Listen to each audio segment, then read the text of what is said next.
La primera carta a los Corintios es una carta correctiva. Se le dice correctiva porque el apóstol Pablo va a corregir varios problemas que tiene internamente una iglesia. Dentro de esos problemas, ¿no?, algunas de esas situaciones habían afectado tanto el testimonio de los mismos líderes que ellos mismos habían perdido su testimonio sobre sí mismos. Por ejemplo, el ejemplo de capítulo 5, versículo 1, es un ejemplo que nos muestra estos problemas. Dice allí: de cierto se oye que hay entre vosotros fornicación, y tal fornicación cual ni aún se nombra entre los gentiles, tanto que alguno tiene la mujer de su padre. Tremendo pecado, ¿no?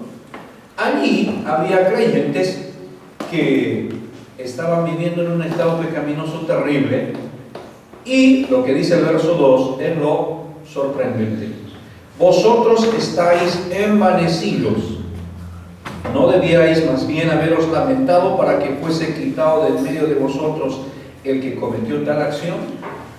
La pregunta era esta. Este era el contexto en el que estaba viviendo la iglesia de Corinto, y el apóstol Pablo tiene que mencionar algo que llama mucho la atención para nosotros. Es el tema de la disciplina personal.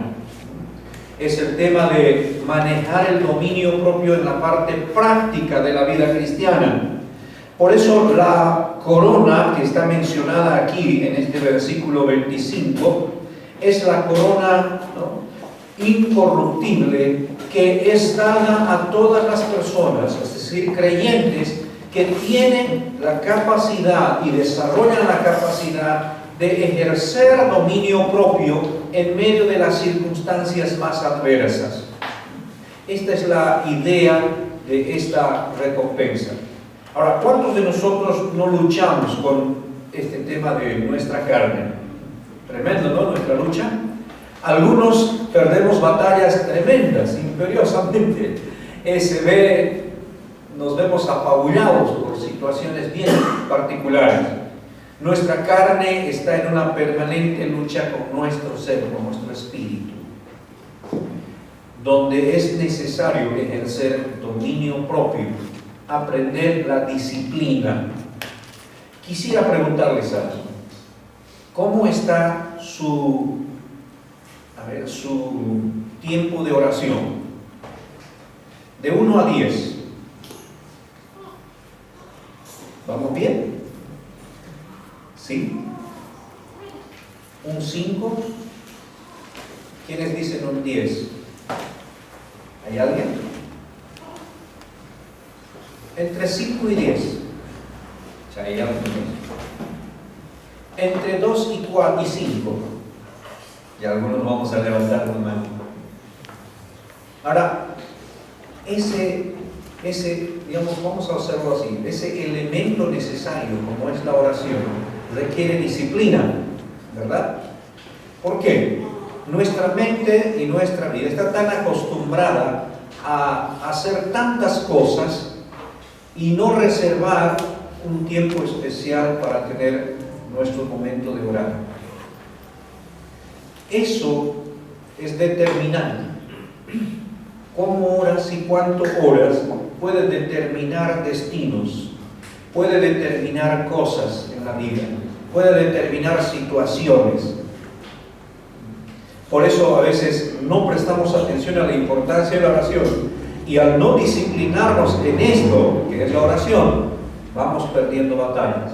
Ahora, no necesariamente es lo malo que puede surgir. A veces son cosas buenas en las cuales no estamos teniendo la disciplina adecuada. Por ejemplo, la disciplina de la lectura de la palabra de Dios. ¿Cómo vamos con eso? Hay tantas cosas que nuestra carne nos dice que no podemos hacer, no hagamos, o sea, perdemos mucho tiempo en varias cosas y no estamos haciendo cosas que tendríamos que estar haciendo porque son beneficiosas para nosotros. En este sentido, el apóstol Pablo estaba expresando esto: debo poner mi cuerpo bajo la servidumbre, es decir, tener control de mis áreas y poder ejercer el ministerio que estoy haciendo. ¿Saben, hermanos? Algunos creyentes perdemos muchos espacios de ministerio, de servicio, porque no hemos ejercido un dominio propio en nuestra vida. No hemos desarrollado eso que llamamos disciplina en áreas de nuestra vida y no podemos acceder a esta corona.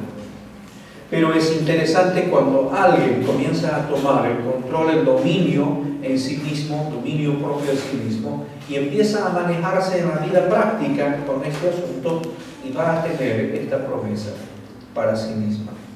La corona incorruptible trata de este asunto. Yo no sé si tú eres un candidato a esta corona. ¿Cómo te ves en el asunto práctico? Puede ser que accedas a esta corona. Si dices, no me veo muy bien, no quiere decir que pierdas esta corona.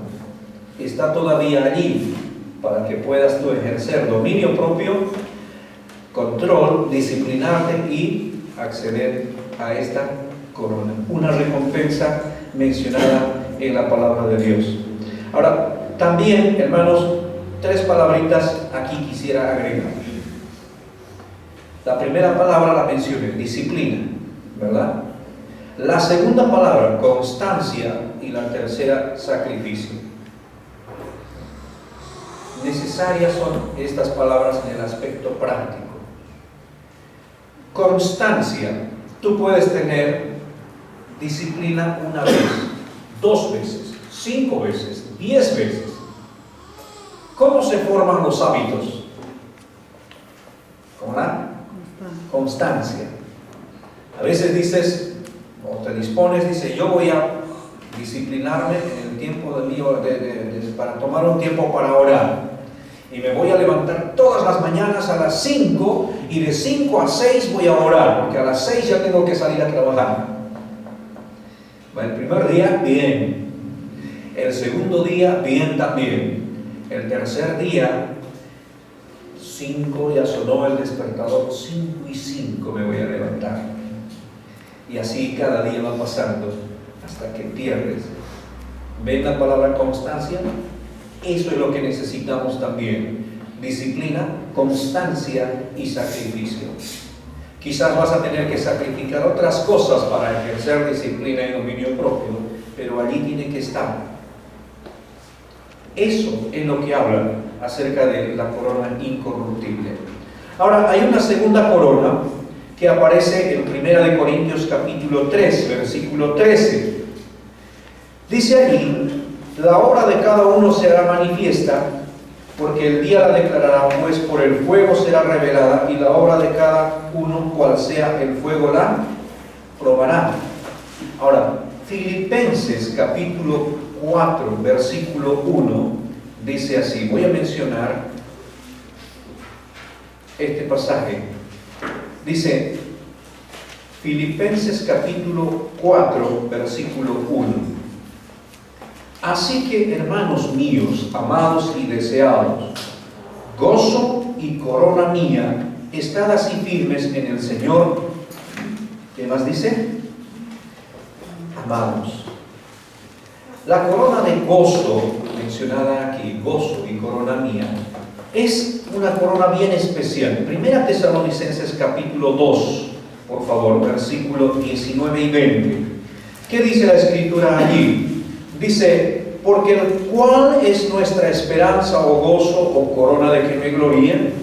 ¿No lo sois vosotros delante de nuestro Señor Jesucristo en su venida? Ahora, todas las veces que va a mencionar esto, está hablando de personas en los cuales el apóstol Pablo estuvo trabajando, predicándoles el Evangelio. Y él dice, como leí en 1 Corintios 3:13, que cualquiera que sobre el fundamento hecho, sobre la edificación hecha, sobre edifica, gana esta corona.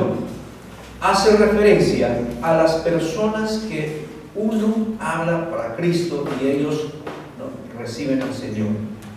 Ahora, esto está abierto para todos también. Ahora, yo les hablaba, ¿cómo podríamos llenar nuestra iglesia? Pues acá ya me siento parte de todo esto también. ¿Cómo podríamos llenar nuestra iglesia?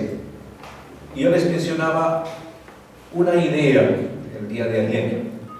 Si todos nos propusiéramos ganar solamente una persona para Cristo en el año, por cierto, esto no interferiría con tus estudios, con tu trabajo, con tus quehaceres, simplemente es uno lo que se está pidiendo, y si fuéramos nosotros comprometidos para lograr esto, nuestra iglesia crecería en un 100%. En el hipotético caso de que el 50% no pudiera lograr esta meta, solamente el 50% sí lograría, tendríamos un crecimiento de 50%. Porcentualmente habríamos avanzado bastante. Son los promedios de iglesia, o sea, los que estudian los crecimientos estadísticos de la iglesia, o sea, en cantidad de miembros, dan una pauta de 5 a 8% en el mejor de los casos de crecimiento de las iglesias. Es decir, eso es lo que crecen las iglesias en el mejor de los casos. Ahora, yo no sé cuánto está creciendo la iglesia aquí. Ruego al Señor, voy a orar al Señor para que pueda crecer mucho más. Pero, ¿saben, hermanos? Hay unas preguntas que inquietan nuestra conciencia y las voy a hacer. ¿Cuáles son estas? La primera, ¿cuándo fue la última vez que testificaste a una persona? ¿Te acuerdas? ¿Cuándo fue? Ya está una fecha en tu vida, en tu mente. Aquí va otra que inquiete tu conciencia.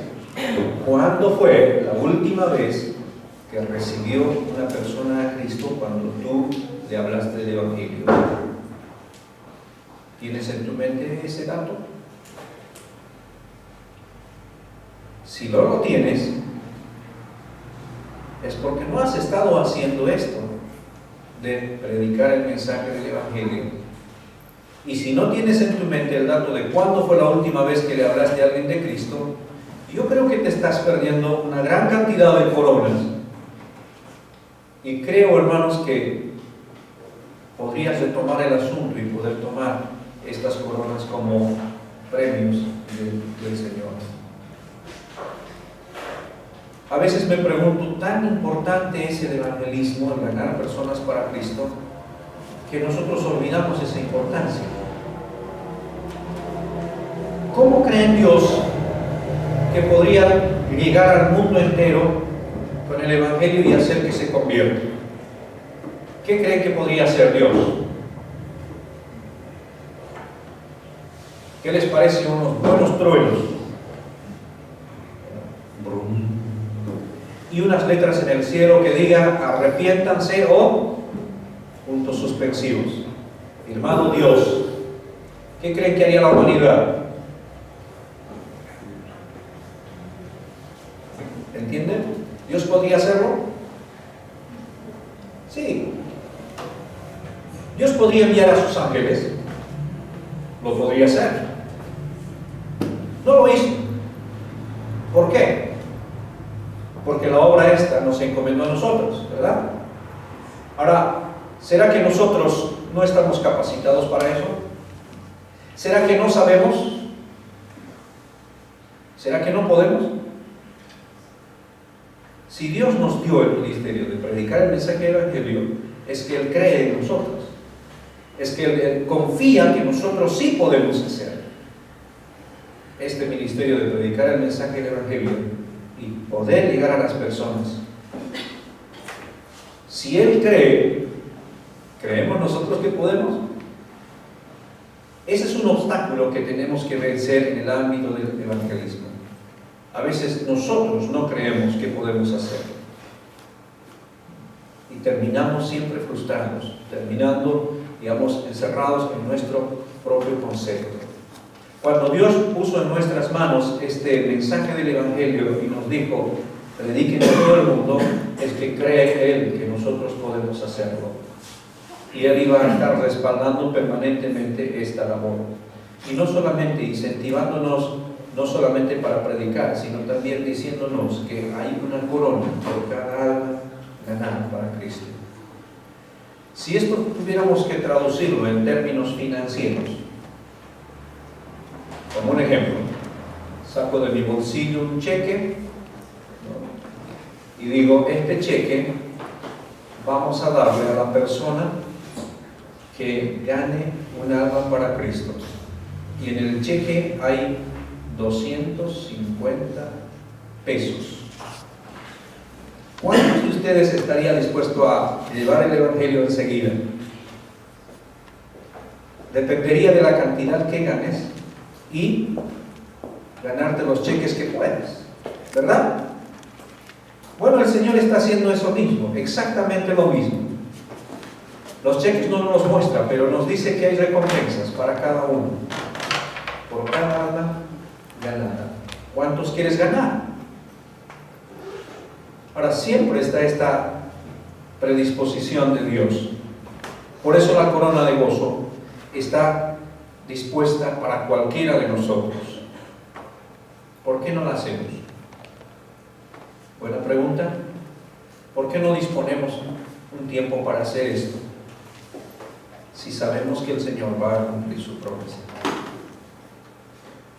Me llama mucho la atención, hermanos, en el tiempo que hemos estado recorriendo en varios lugares, la flaqueza en el área evangelística de las iglesias. Cada uno debería ser un ganador, cada persona un ganador de almas. No necesitaríamos hacer campañas, no necesitaríamos hacer otras cosas, porque cada uno ganaría una persona para Cristo de manera permanente. En nuestra iglesia estaría buenísimo. Tendríamos que hacer 2, 3 turnos, o quizá decirle, hermano, tenemos que orar por otro lugar. ¿Entienden? Pero esto va a pasar si tú y yo vamos a decidir y comprometernos a salir y evangelizar. Ya les mencioné que para cosechar hay que sembrar, y si no siembras, ¿cómo crees que va a venir la cosecha? Esta corona es como un extra. Ya ganar una persona para Cristo tiene una connotación especial. Esa persona, tiempo después, hubiera estado en el infierno, como tú y como yo. Pero en el momento en el que él recibió al Señor como su Salvador, no va a estar más en el infierno. Ha pasado de muerte a vida. ¿Cuántos amamos a la gente? Ese es el nivel de nuestro compromiso con el Evangelio. Y las coronas son un aliciente, una motivación. Cada corona ganada, cada persona ganada es una corona más. Así que, hermanos, anímense, aliéntense con estas palabras para que puedan salir a evangelizar, estar haciendo la labor, no se queden. A veces digo siempre a los hermanos, deja la televisión unas horas y vaya y hable de Cristo a otras personas, y va a ver que va a tener más gozo, más alegría, y va a tener un tiempo especial en su corazón de satisfacción. Aquí tenemos ahora una tercera corona que aparece en 2 de Timoteo capítulo 4, mencionado. 2 Timoteo capítulo 4 en el versículo 7 y 8. Palabras del apóstol Pablo, palabras de despedida allá por los años 65 después de Cristo, hablando a un hermano que es Timoteo, un joven de más o menos 40 años, ya estando en el ministerio. Él tiene que recibir instrucciones, y dice el apóstol Pablo estas palabras: porque yo ya estoy para ser sacrificado y el tiempo de mi partida está cercano. He peleado la buena batalla, he acabado la carrera, he guardado la fe. Por lo demás me está guardada la corona de justicia, la cual me dará el Señor juez justo en aquel día, y no solo a mí, sino también a todos los que aman su venida. Ahora, esta corona es una corona especial. Está reservada para los que viven en la tierra con la mente puesta en los valores del cielo, en los valores eternos. Son aquellas personas que están corriendo la carrera, guardando la fe, pero con la mente en el cielo. Y Dios va a darles esta corona, una corona importante. Hermanos, ¿amamos la venida del Señor? ¿Cuántos de ustedes creen o quieren que el Señor venga ya, en este mismo momento? ¿Cuántos quisieran que eso ocurriese? ¿Están preparados, pero no? A desarraigarse de todo esto. Una vez pregunté esto y una hermana dijo estas palabras ahí. Uy, pero todavía no le hablé del Señor a mis hijos. Si eso ocurriese, ¿cuántas cosas tendríamos que dejar atrás? Queridos hermanos, eso puede pasar en cualquier momento. No hay un aviso del rapto. Todos anhelamos, ansiamos que eso ocurra. Cuanto más pronto, mejor. Ahora, por cómo las cosas están en nuestro entorno, eso puede ser que ocurra en cualquier momento. Si hacemos un análisis del ámbito religioso, el ámbito económico, el ámbito político, vamos a notar que todo va confluyendo en un solo sentido, más ahora con el nuevo Papa. Entonces va confluyendo en un solo sentido. Pero la palabra de Dios nos dice que antes de que el Señor venga a buscarnos, tiene que haber una particularidad en el ámbito religioso. ¿Cuál es? La apostasía. Es decir, el abandono de la verdad.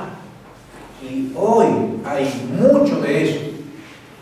Hay demasiado manoseo de la palabra de Dios, de la verdad bíblica.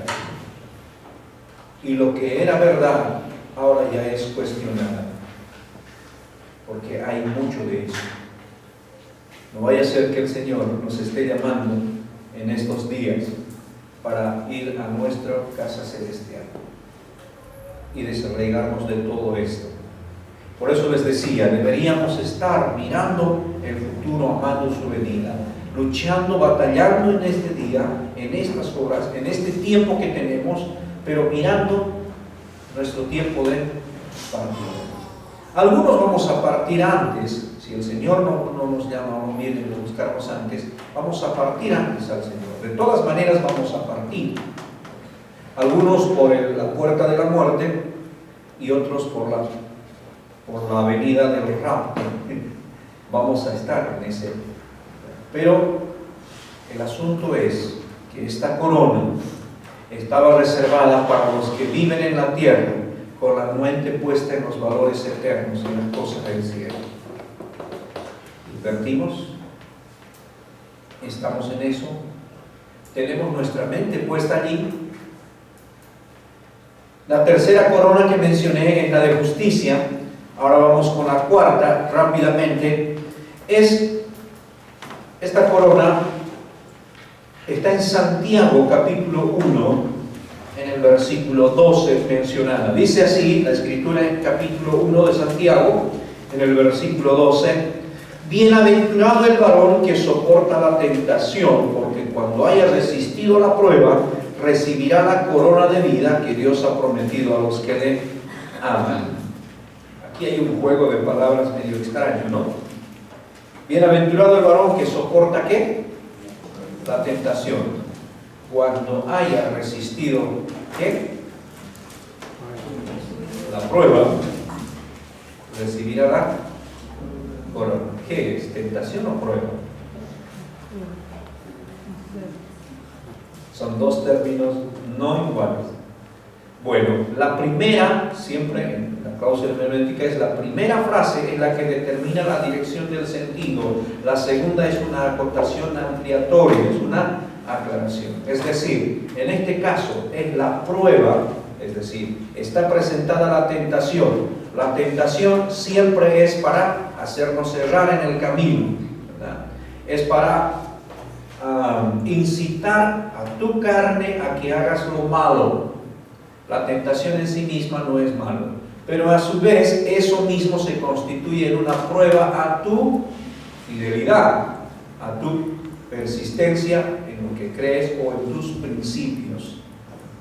Ahora, esto es lo que está diciendo aquí Santiago. Esta corona, hermanos, es para aquellos que van a soportar la tentación como una prueba de su fe, como una prueba de sus principios. ¿Cuántos de nosotros no estamos con esto cada día? Todos. Tú vas al trabajo, te levantas temprano, tomas el colectivo y de pronto surgen tentaciones. O estás con hambre y ahí está una media luna del compañero de trabajo y ya estás con tentaciones. Para ver qué es lo que vas a hacer. Ahora, en todos los aspectos están presentándose tentaciones, probándonos cuál va a ser nuestra respuesta a ello. Ahora, hay tentaciones que son de mayor envergadura y otras son pequeñas. Cuando son de mayor envergadura, uno puede tener bien clara la mente y manejar el asunto. Pero cuando son pequeñas, son las más peligrosas. Porque a veces minimizamos la tentación, no importa, pero es cuando nos hace caer. Esta corona, en el contexto en el que está hablando Santiago, es cómo vas a responder a todos estos asuntos que te rodean y te incitan a hacer lo malo. Ahora, hay mucho para ganar, ¿verdad? Hay mucho para ganar porque podemos lograr victorias permanentes. Aquí el Santiago estaba hablando con una doble bendición. Si ves el versículo, comienza con una palabra interesante. Bienaventurado. ¿Qué significa esto? Doblemente feliz.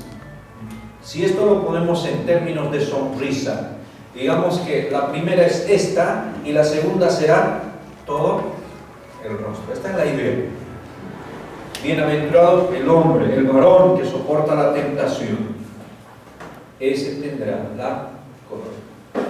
¿Cuánto ya has resistido? ¿Cuántas victorias has tenido? Se van sumando coronas. Tu fidelidad está en prueba y está en juego. Eso va a ser premiado también. Así que ya hay varios espacios. ¿Se acuerdan? Esta mañana les dije varias áreas. Esta es el área de tu testimonio, de quién eres. Es la prueba de qué vas a decir o qué vas a hacer. Cuarta corona mencionada en Santiago. Ahora, quinta corona mencionada en Primera de Pedro capítulo 5. La primera carta del apóstol Pedro, escrita y haciendo referencia a quienes están trabajando en la obra del Señor como ancianos o siendo líderes de un grupo de hermanos. Allí dice: ruego a los ancianos, verso 1 al 4, voy a leer, que están entre vosotros, yo anciano también con ellos y testigo de los padecimientos de Cristo, que soy también participante de la gloria que será revelada. Apacentad la grey de Dios que está entre vosotros, cuidando de ella, no por fuerza, sino voluntariamente, no por ganancia deshonesta, sino con ánimo pronto, no como teniendo señorío sobre los que están a vuestro cuidado, sino siendo ejemplos de la grey. Y cuando aparezca el príncipe de los pastores, vosotros recibiréis la corona incorruptible de gloria. Ahora, ¿para quién es esta corona? Esta corona está reservada para los que apacientan fielmente a la grey, es decir, a los hermanos. Son aquellos que van a trabajar en el cuidado de todos ellos, en alimentarlos, en dedicar un tiempo para cada vida. El apóstol Pedro aquí está escribiendo esta corona, mencionando esta corona como un aliciente, como unas palabras de ánimo para dar a aquellos que estaban como líderes de las iglesias a hacer su trabajo fiel. Ahora, el contexto de la carta de 1 Pedro es bien, digamos así, bien aclaratorio. Este contexto de la primera carta, donde estaban viviendo los hermanos, es bien difícil para los que vivieron en ese tiempo. Era un tiempo de persecución, un tiempo en el que ellos habían perdido sus bienes, un tiempo en el que ellos estaban siendo permanentemente acosados, cuestionados, ¿no?, en su vida, en su accionar, en sus palabras y en sus conceptos. En medio de esas circunstancias estaba la iglesia, y rodeado de esas circunstancias los hermanos tenían mucho sufrimiento y muchas necesidades. La palabra sufrimiento se repite muchas veces en esta carta. También se repite mucho la palabra dolor, la palabra paciencia, aflicciones. En ese contexto, apacentar la grey, es decir, trabajar para buscar el bienestar de los hermanos, no era fácil, no era sencillo, porque no solamente el anciano o los ancianos o los líderes sufrían todas estas circunstancias, sino también que ellos, a pesar de su sufrimiento, tenían que también trabajar para el bienestar de los demás hermanos, para que ellos, en medio de su sufrimiento, no decaigan, no se desanimen y no sean desviados de la verdad o no dejen el camino del Señor. Este es el contexto. Ahora, obviamente, el contexto no varía mucho, con excepción de algunas cosas aquí. Cada uno de ustedes en esta iglesia seguramente tiene problemas y situaciones críticas que enfrentan a diario. Seguramente en el ámbito familiar, en el ámbito personal, quizás con la pareja, con el esposo o con la esposa o con los hijos, o quizás en el trabajo con los compañeros o en la facultad o en la universidad o en el colegio, etcétera, etcétera. Y a veces nuestros ánimos decaen y no estamos dispuestos ya a seguir. Y necesitamos el aliento de las personas que están allí dispuestas por el Señor para que nuestros ánimos no decaigan. Y gracias a Dios por personas que cuidan de nuestra vida espiritual, que cuando no venimos a la iglesia nos llaman por teléfono y nos dicen, ¿qué te pasó? O cuando no viniste alguna vez a la iglesia o viniste una o dos veces, ya alguien tocó tu puerta y te dice, no te vi el domingo. Gracias a Dios por personas que Dios pone así, que apacientan en un sentido nuestras vidas. Y gracias al Señor, porque ellos tendrán una corona, esta que Dios ha prometido, porque ellos disponen de su tiempo, de sus recursos, ponen dedicación con sacrificio, lo hacen con humildad y muestran una vida ejemplar que nos alienta a seguir juntos. Coronas que están reservadas. Ahora, el Señor es fiel en darnos estas coronas. He mencionado las 5 coronas y he tratado de alentarles a ganarlas. Queridos hermanos, esto es como en una carrera. Ya las coronas, o mejor dicho, los premios están puestos. Va a depender de tu participación, va a depender de tu disposición para ganar estas coronas. Ahora, quiero alentarte con 3 versículos más y concluir este tiempo de meditación. La primera está en 1 Corintios 15, 58, que habíamos leído en su momento, pero vamos a volverlo a leer ahora. 1 Corintios capítulo 15, versículo 58 dice así: así que, hermanos míos amados, estar firmes y constantes, creciendo en la obra del Señor siempre, sabiendo que vuestro trabajo en el Señor no es en vano. ¿Ven? Firmes y constantes. Puedes estar firme, pero no constante. Firmes y constantes. El siguiente paso: creciendo en la obra del Señor. ¿Alguna vez? No, siempre. Siempre. Y ese trabajo no es en vano. Dios va a recompensar esa labor. Dios lo dijo, va a ser cierto. Ahora, por favor, quizás no escuches tanto mis comentarios. Grábate esta frase: no es en vano. Pon en tu mente esa frase, nada más. No es en vano. Gálatas 6, 9 y 10, por favor. Gálatas 6, versículo 9 y 10.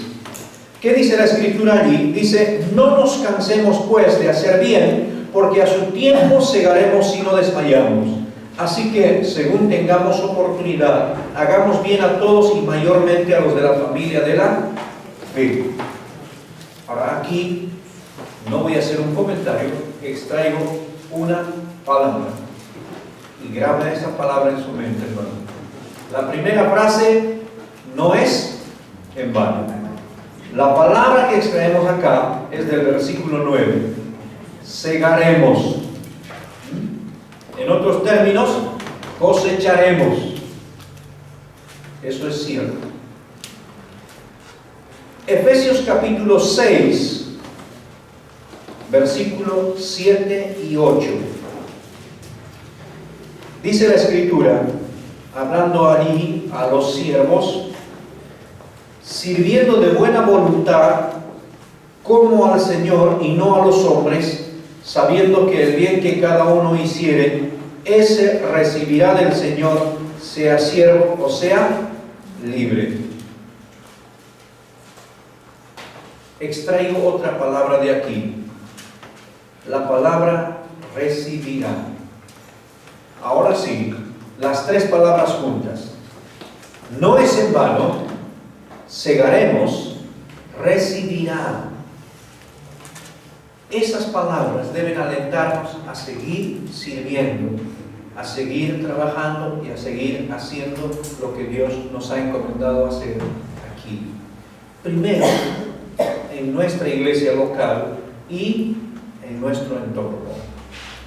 Y seguir participando en lo que Dios está haciendo a través de nuestros hermanos de otro lado. Me alegra esta mañana, hermano, y les felicito porque han levantado una ofrenda misionera.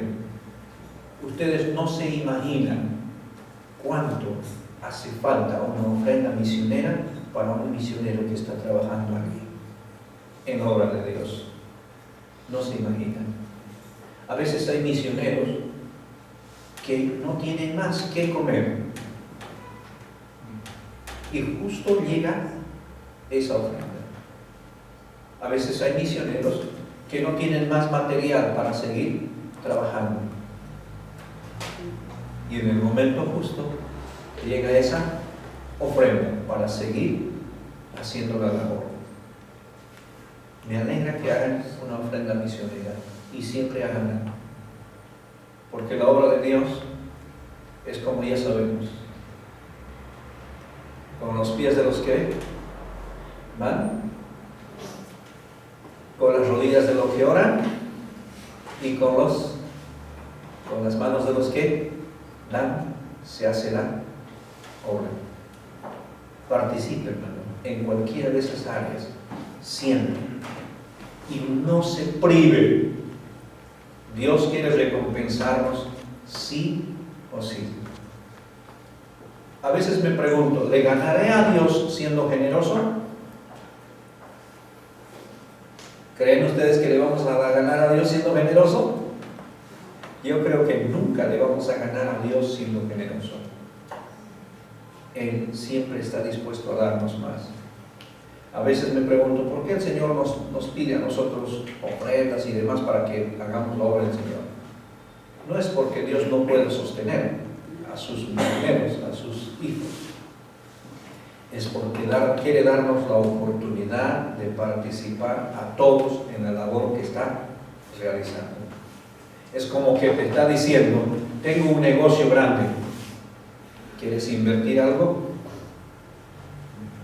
Si lo ves de esa manera, tú vas a querer invertir más. Pero si lo ves desde el otro ángulo, no, que otra vez ofrenda, tú no vas a participar en lo que Dios está queriendo hacer. Y en ese negocio grande, tú no vas a poder cobrar los dividendos. La recompensa es eso.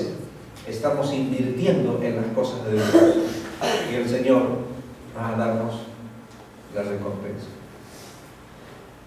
¿Estás dispuesto a participar? Yo no soy muy buen vendedor, pero creo que este es un negocio redondo, ¿no? Es un negocio en el que no podemos dejar de participar, en el que sí o sí las ganancias están garantizadas, las recompensas sí o sí van a llegar. Algunas serán aquí, otras serán allí, pero sí o sí va a llegar la recompensa. Así que, hermano, está en usted. ¿Qué decisión va a tomar? Quizás tenga que orar, pensar, pero hágalo. Que no pase más tiempo sin hacer nada para el Señor. Si hasta hoy ha estado usted no participando en las cosas del Señor o haciendo las cosas ahí a media máquina, decídase a hacer, ¿no?, las cosas del Señor con entrega, con sacrificio, con un compromiso. Y después veamos lo que Dios va a hacer. Y estoy seguro que el Señor no nos va a defraudar jamás. Que el Señor nos bendiga y que todos nosotros podamos aprovechar de la oportunidad que Dios nos da para invertir y para ganar recompensas en el cielo o tal vez aquí. Gracias, hermanos. Que el Señor los guarde también.